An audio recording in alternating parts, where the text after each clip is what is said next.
Today, I want to share with you 3 critical things that happen when you begin talking about behaviours in your startup culture.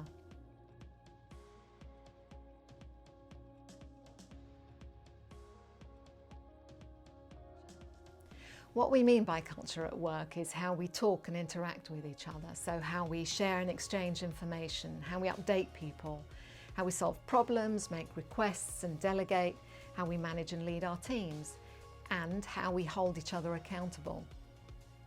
Sounds easy, but I'm guessing you already know that it's not. There are lots of reasons why the way we talk and interact with each other often goes wrong, but for now, here are 3 of the big ones. First off, there are a lot of unspoken rules and power plays going on, like, is my boss in the room? Or I feel that to say something might be overstepping my remit. Second, there are some long-standing habits and behaviours that continue to go unaddressed, like dominating meetings or overruling decisions, insider jokes intended to demonstrate favour and influence, taking credit for someone else's work and ideas, or being short-fused with direct reports, or simply forgetting our manners when we disagree with a decision. And finally, we do tend to hold on to quite a few incorrect assumptions, usually because it's a bit scary to check, or to ask about it might show that I've dropped the ball or I'm incompetent somehow. So there's a lot of friction in the air. Culture is all about how we conduct ourselves and how the people we work with conduct themselves. It's about how we agree on ideas, move a project forward, and influence outcomes.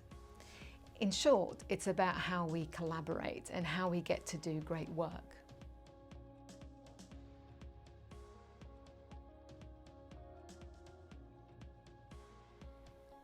So what happens when we get people talking about just that, how we collaborate and how we do great work? 1, we stop doubting ourselves.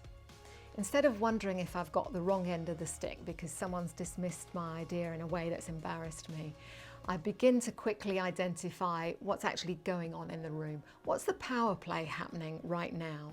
And what assumptions have I made? The second thing that starts to happen is we become more patient and more empathetic. We get where other people are coming from and we know how to find out what's influencing their position on an issue. That's really useful information. The third magical thing that happens is that we become much more comfortable being held accountable and with holding others accountable. Our discussions become more robust. We sort out misunderstandings and assumptions there and then, and we're learning what makes the other person tick. We can agree what success looks like and what it isn't.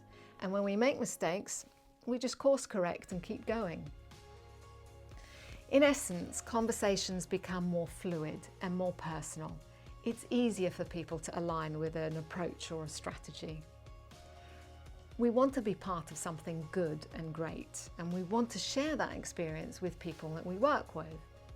And we want an outlet for our passion and our skills.